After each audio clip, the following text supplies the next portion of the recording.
Surat crime બ્રાન્ચના police inspector Jograna અને એની ટીમને એક ઇન્ફોર્મેશન મળી હતી કે આંતરરાષ્ટ્રીય સાયબર ફ્રોડ કરતી ગેંગના સભ્યો બે સુરત શહેર ખાતે આવેલા છે અને રેલવે સ્ટેશન પાસે આવેલી જનતા હોટલમાં રોકાયેલ છે. આ બાતમી આધારે સુરત ક્રાઇમ બ્રાન્ચની ટીમ દ્વારા સુરત રેલવે સ્ટેશનની જનતા હોટલમાં રેડ કરતા સાગર ભગીરથ બિશ્નોઈ અને રામ સ્વરૂપ શિવનાથરાય બિશ્નોઈ આ બંને રાજસ્થાનના ફલોદી જિલ્લાના રહેવાસી છે. એ બંનેને પકડી પાડવામાં આવ્યા હતા. આમની પૂછપરછ દરમિયાન આમની પાસેથી અલગ અલગ મોબાઈલ 8 મોબાઈલો મળી આવ્યા, ડેબિટ કાર્ડ 3 મળી આવ્યા, જે સિમ કાર્ડ, કેશ, પછી અલગ અલગ બેંકોના એકાઉન્ટ્સની ડિટેલ અને એમના ફોનમાં હિસાબ માટે એક ડાયરી રાખી હતી એ મળી આવી અને એના ફોનના સ્ક્રીનશોટમાં 335 જેટલા સ્ક્રીનશોટ રિકવર કરવામાં આવ્યા. એક આંતરરાષ્ટ્રીય સાયબર ફ્રોડનું મોટું નેટવર્ક પ્રાથમિક દ્રષ્ટિએ જણાયું હતું.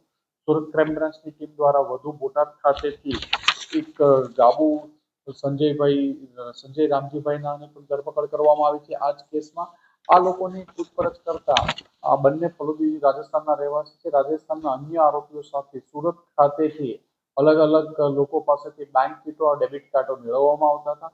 આ ડેબિટ કાર્ડો આ લોકો રાજસ્થાન લઈ જતા હતા. રાજસ્થાન ખાતે લઈ જઈ આ લોકો આમાંથી પૈસા જે ટેલિગ્રામ ગ્રુપના માધ્યમથી જે રાજસ્થાનના આરોપીઓ છે બિશ્નોઈ બંને એ ત્યાંથી ચાઇનીઝ લોકોના અને મ્યાનમારના લોકોના સંપર્કમાં હતા. ટેલિગ્રામ મારફતે આ લોકોના સંપર્કમાં આવ્યા હતા. આ લોકોના એકાઉન્ટ જે સુરતથી મેળવવામાં આવતા હતા એકાઉન્ટોની ડિટેલ આપવામાં આવતી. આ એકાઉન્ટોમાં પૈસા ટ્રાન્સફર થાય અને પૈસા રાજસ્થાન અને અલગ અલગ રાજ્યોમાંથી આ લોકો આ ડેબિટ કાર્ડ મારફતે ઉપાડી વિડ્રો કરતા હતા.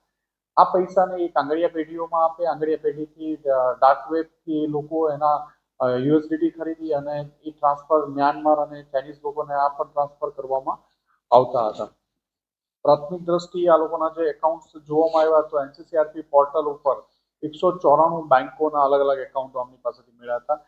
જે બેંકોના એકાઉન્ટો 194 મળ્યા અલગ અલગ બ્રાન્ચોને, જેમાં વધુ જોઈએ તો સિટી યુનિયન બેંકના 68 છે, પણ PNB, state bank of India, UBI, ICICI bank વગેરે બેંકોના અલગ અલગ એકાઉન્ટ મળ્યા હતા.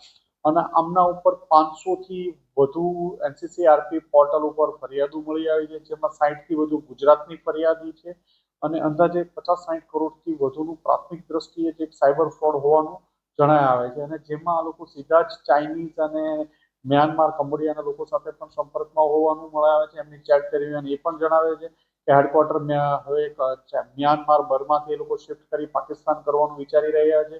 એવા મોબાઈલમાંથી સ્ક્રીનશોટ પણ મળી આવ્યા છે અને એક આંતરરાષ્ટ્રીય નેટવર્ક શોધવામાં સુરત ક્રાઇમ બ્રાન્ચને સફળતા મળી છે અને વધુ આ બાબતનું ઇન્વેસ્ટિગેશન ચાલુ છે. સુરતમાં કઈ જગ્યા પર આ લોકો સુરતમાં રેલવે સ્ટેશન પાસે જનતાનગર પાસે જનતાનગર હોટલમાંથી મળે.